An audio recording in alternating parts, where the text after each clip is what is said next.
तर आताच्या क्षणाला आणखी एक मोठी घडामोड घडते ती म्हणजे कोल्हापूर आणि कर्नाटकच्या सीमेवर ठाकरेंच्या शिवसेनेचे शिवसैनिक हे कर्नाटकला जात होते, त्यांना अडवण्यात आम्हाला रोखताय. कशाला रोखताय आम्हाला तुम्ही? ते बघून तर ना कर्नाटक सरकार काय करते ते. हे महाराष्ट्र सरकारचा वास्तव निषेध करा पाहिजे पोलीस प्रशासनाचा. का अडवता तुम्ही आम्हाला? ती थांबवून देता आम्हाला. दरवर्षी कर्नाटक पोलीस बघायचे, आता हे तुम्ही सांगताय कशा आता महाराष्ट्रात दंडुकशाही हुकुमशाही हे कर्नाटक सरकारची वर्षानुवर्ष आम्ही 60 वर्ष सहन करतोय. आता महाराष्ट्राची पण सहन करायची का जाऊ नये आम्ही तिथं? ते थांबवून देत ना.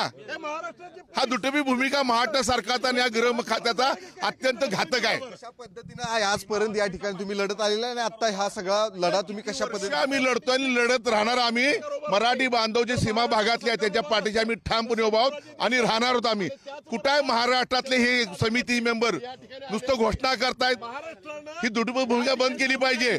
मग आई सांगितलं तुम्हाला, महाराष्ट्रात मुंबईसह महाराष्ट्रामध्ये मराठी मतांसाठी लोटांगण घालताय आणि तर मराठी माणसावर अत्याचार चालू. तुम्ही तोंड बंद का? कशासाठी? आणि हे काय चाललंय? महाराष्ट्रात पोलीस आम्हाला अडवतायत. हे कर्नाटक सरकार महाराष्ट्र सरकारचं काय छुपी युती झाले काय? सगळ्या भूमिकेला नंतर कशा पद्धतीने तुम्ही नाही, आम्ही तुम्हाला सांगतो पहिल्यांदा ह्या पोलीस खात्याचा आम्ही निषेध करतोय. मी पहिल्यांदा बघायला आम्ही प्रकार असा. कशासाठी? का करताय असं तुम्ही? आम्ही जायचा हा प्रयत्न आम्ही करणारच. करतो. ही सगळी पोलीस जे आहे ते महाराष्ट्र या ठिकाणी सर्वांनाच रोखलेलं आहे. आपण जर बघितलं तर बाजूलाच कर्नाटकचे पोलीस जे आहे ते मोठ्या प्रमाणात या ठिकाणी आहेत. त्यांनी या ठिकाणी आधीच रस्ता जो आहे तो या अडवून धरलेला आहे.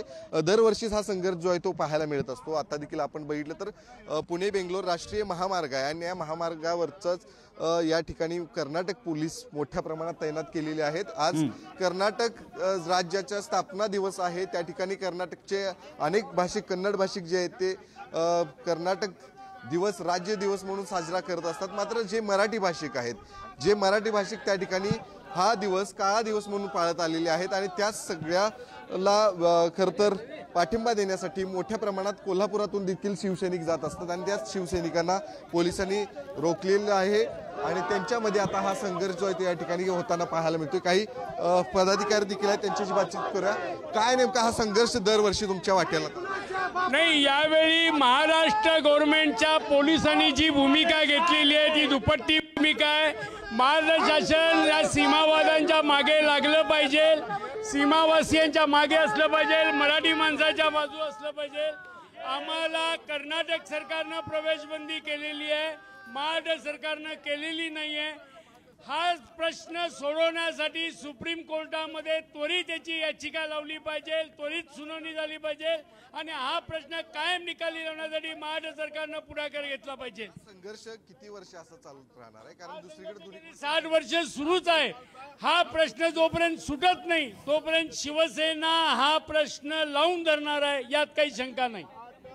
हा सगळा संघर्ष जो आहे तो आमच्या वाटेला आहे. आज पर्यंत आपण लढत आलेलो आहे. या पुढच्या काळामध्ये देखील हा लढत राहावा असं सगळ्यांनी म्हटलेलं आहे. त्यामुळं निश्चितच या सगळ्यांच्या पार्श्वभूमीवरती आज 1 नोव्हेंबर बेळगाव आणि संपूर्ण सीमा भागामध्ये आज मोठ्या प्रमाणात काळा दिवस जो आहे तो पाळला जातो आणि त्याच दिवसाच्या अनुषंगानं मराठी भाषिक मात्र या सगळ्याच घटनेला नेहमीच विरोध करत आलेले आहेत. आज राज्य दिवस म्हणून त्या ठिकाणी कर्नाटक राज्य दिवस म्हणून अनेक कन्नड भाषिक साजरे करत असतात आणि त्या सगळ्यांना विरोध करण्यासाठी मराठी भाषिक जे आहेत ते रस्त्यावरती येऊन हा दिवस पाळत असतात आणि या सगळ्याच्या पार्श्वभूमीवरती आपण त्यांच्याशी देखील बातचीत करूया. काय सांगाल? खरं तर हा विरोध जो आहे तो आता या ठिकाणी महाराष्ट्र पोलिसांना अडवलेला आहे. महाराष्ट्र पोलिसांची भूमिका हे कर्नाटकला भारतीय जनता पक्षानं दिलेला आदेश असावा की कर्नाटकच्या पोलिसांना सुरक्षित ठेवा, मराठी माणसांच्यावर लाठीचार्ज करा. आणि महाराष्ट्राचे मुख्यमंत्री देवेंद्र भाऊ यांना आम्ही सांगू इच्छितो, अरे देवेंद्र फडणवीस, तुमचं सरकार जर महाराष्ट्रामध्ये मराठी माणसावर राहत असेल, जर बेळगावमध्ये मराठी माणसावर राहत असेल तर कशाला पुतना मावशीसारखे तुम्ही प्रेम करता?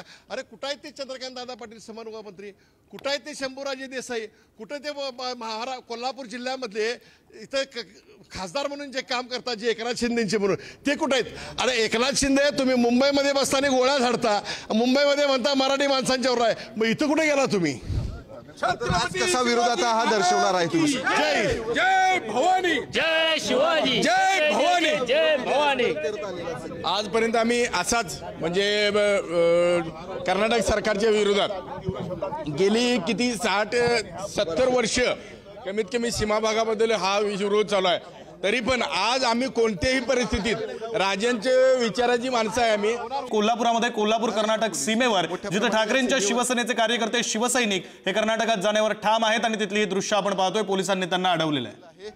विजय देवणे आता हे दृश्यांमध्ये आपल्याला पाहायला मिळत असतील, मात्र त्यांना देखील आता पोलिसांनी ताब्यात घेतलेलं आहे. खरं तर पोलिसांनी ताब्यात घेतलं. महाराष्ट्राच्या पोलिसांना दडपशाही केली, दडपशाही. या दडपशाहीचा आम्ही पहिल्यांदा निषेध करतो. काय भूमिका गनिमी का वेन जाणार, गनिमी का वेन जाणार. पोलिसांनी ताब्यात घेतलेलं आहे विजय देवणे आणि अनेक शिवसैनिक जे आहेत या ठिकाणी. हे केंद्र सरकार भाजपचं आहे. या सरकार मराठी माणसांच्या विरोधाचं सरकार आहे.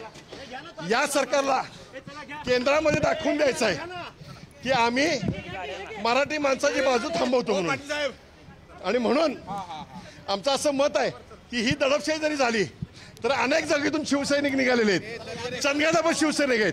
गनिमी का वेळा बेळगावमध्ये जाणार.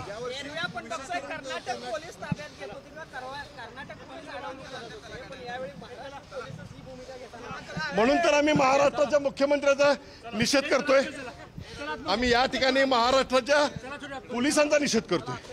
कारण महाराष्ट्रामध्ये ज्या पद्धतीने कर्नाटकाने केली त्याच्यापेक्षा मोठी दडपशाही ही महाराष्ट्राच्या पोलिसांनी केली. त्यामुळे देत आलेला असं कधी पाहिजे नाही आहे. म्हणून विचार केला पाहिजे की या ठिकाणी हे सरकार हे सरकार हे महाराष्ट्राचा हे सरकार महाराष्ट्राचं मराठी माणसाच्या विरुद्ध आहे.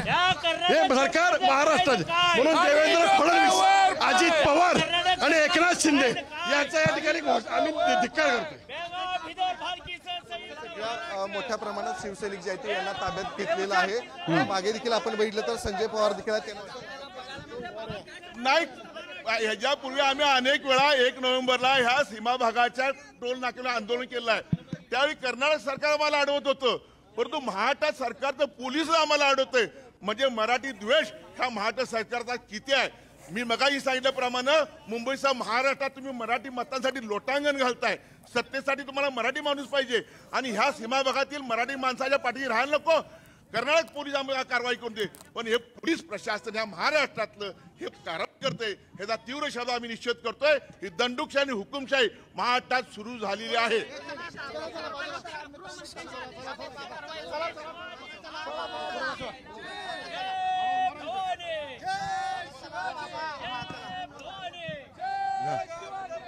तर आपण बघितलं तर अशा पद्धतीने सगळ्याच शिवसैनिकांना जे आहे ते आता ताब्यात घेण्यात आलेलं आहे. आणि दरवर्षीच हा संघर्ष जो आहे तो कर्नाटकच्या सीमेवरती पाहायला मिळत असतो आणि आता देखील